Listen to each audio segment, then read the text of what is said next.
Bonjour. Alors j'espère que toutes les fêtes de fin d'année, Noël et le jour de l'an se sont bien passées. Et donc on va un peu abandonner les recettes des gros repas pour un gratin de carde. Alors la carde ou cardon, vous avez dû en manger, enfin peut-être selon les régions en Provence, c'est indispensable pour le manger en anchoyade, mais je vous avais donné la recette d'ailleurs dans le descriptif de la recette de l'anchoyade, mais là c'est en gratin. Alors je me suis avancée pour pas que ce soit trop long, et donc j'ai gardé une branche de la carde. C'est pas la blette, et attention, parce que dans certaines régions on a tendance à confondre la blette et la carde, ça n'a rien à voir.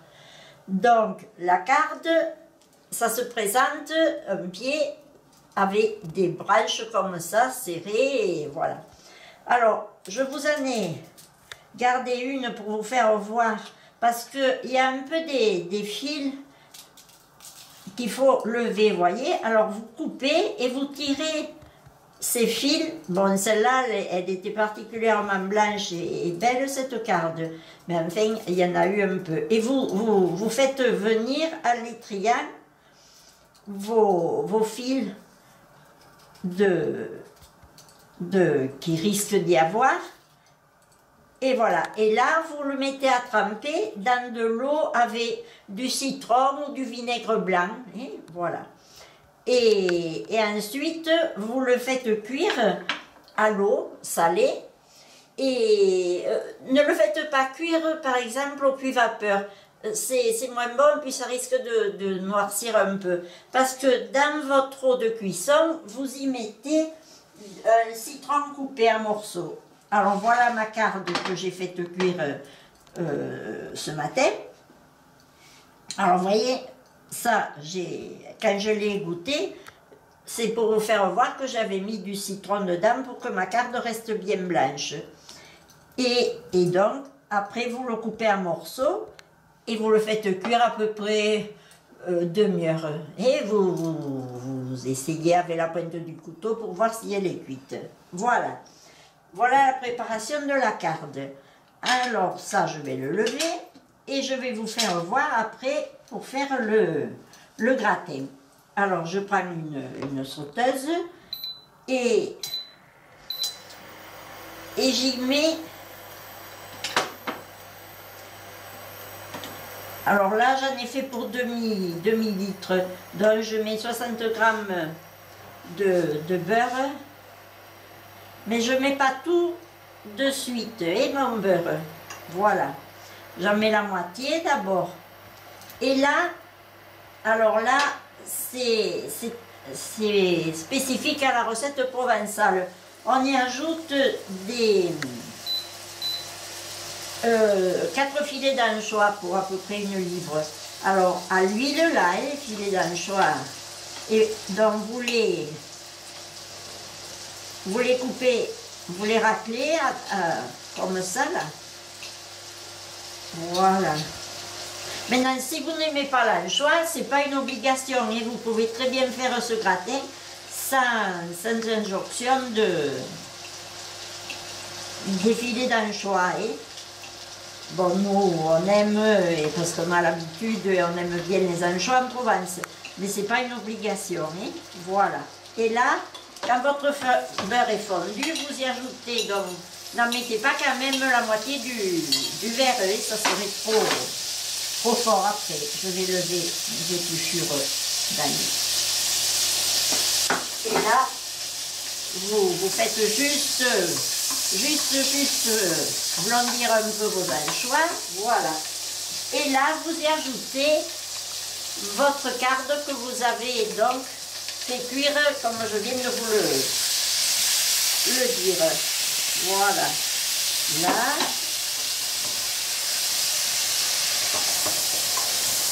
Et vous mélangez tout ça.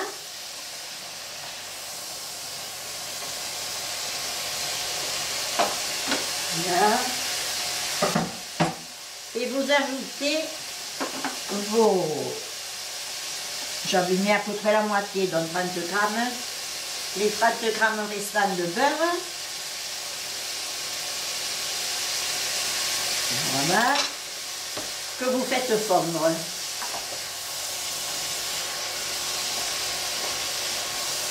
Alors, c'est vrai que la carde, ça dure pas très longtemps, la saison de la carde. Alors, il faut se dépêcher tant qu'il y en a pour faire la recette.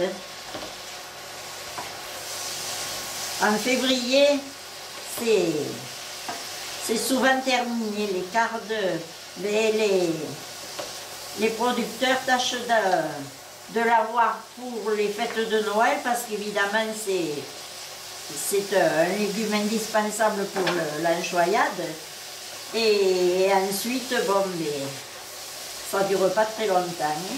Voilà, alors quand mon beurre est fondu, hop, là, j'avais oublié un petit bout de citron que je lève. Et quand mon beurre est fondu, vous y mettez donc en pluie vos 60 grammes de farine. Hein. Puisque pour la béchamel, moi je le fais temps par temps. Hein.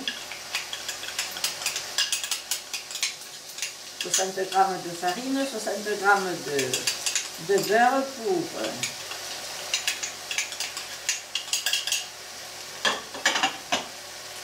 voilà, là je mélange ma farine à mes morceaux de carde.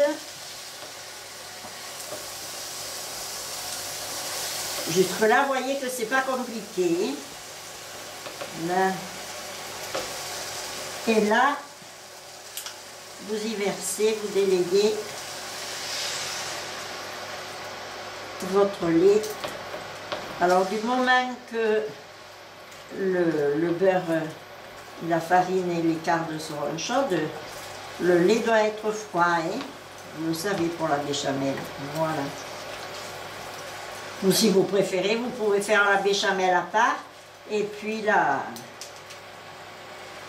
verser directement sur vos morceaux de carde. Voilà. Là.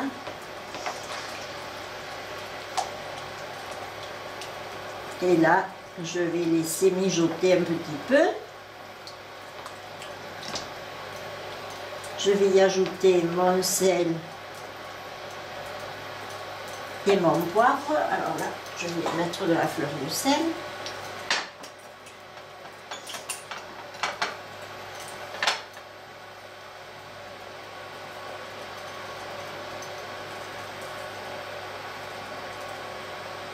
Là.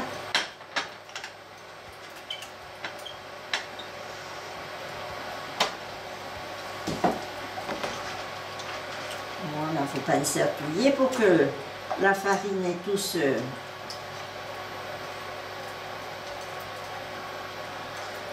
mélange bien avec le lait et le beurre. Ça commence à sentir bon. Un tour de moulin à poivre.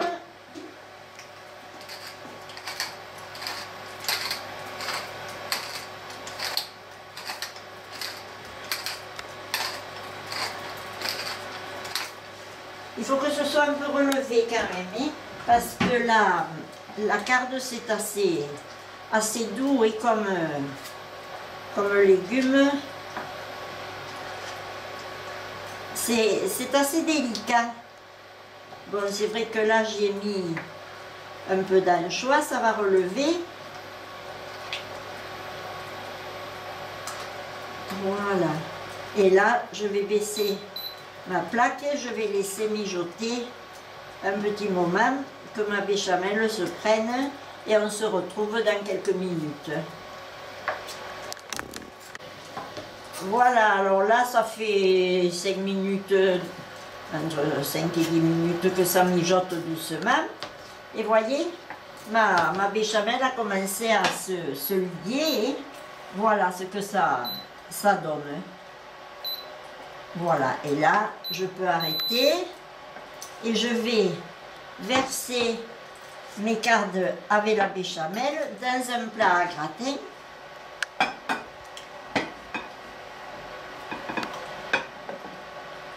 Vous pouvez le laisser dans la sauteuse si vous voulez. Mais enfin, moi j'aime bien la terminer comme ça, dans un plat à gratin. Je la mets au four. Je vais recouvrir avec un peu de gruyère.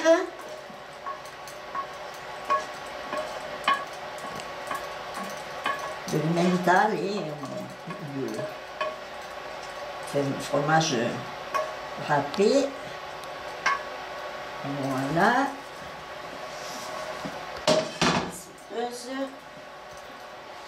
Et voilà. Et donc au four doucement, là, ça va mijoter. Et c'est vrai que ça fait une bonne, vous voyez, voilà, comme un gratin, n'importe quoi, et c'est avec un peu d'emmental dessus, râpé. Et je vous assure que c'est excellent. Mais dépêchez-vous de le faire, n'attendez pas trop longtemps, ne dites pas au printemps, parce que vous aurez du mal à trouver des cardes. Hein. Voilà ce que ça donne dans mon gratin. Et je vais l'enfourner à petit feu, là, pas trop fort, de manière que l'emmental dore. Et on se retrouve à la sortie du four. À tout de suite.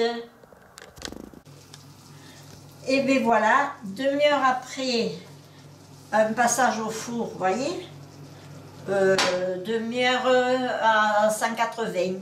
Regardez comme il est beau, vous voyez, juste doré un petit peu là, et ça sent bon comme tout. Alors j'espère que cette recette vous aura plu, ou vous plaira si vous la faites après. Et je remercie toujours, j'ai de plus en plus d'abonnés, je vous en remercie grandement. Merci pour vos gentils commentaires. Pensez à liker, c'est toujours ça, quelque chose qui me fait plaisir. Et à bientôt pour une autre recette. Merci à tous.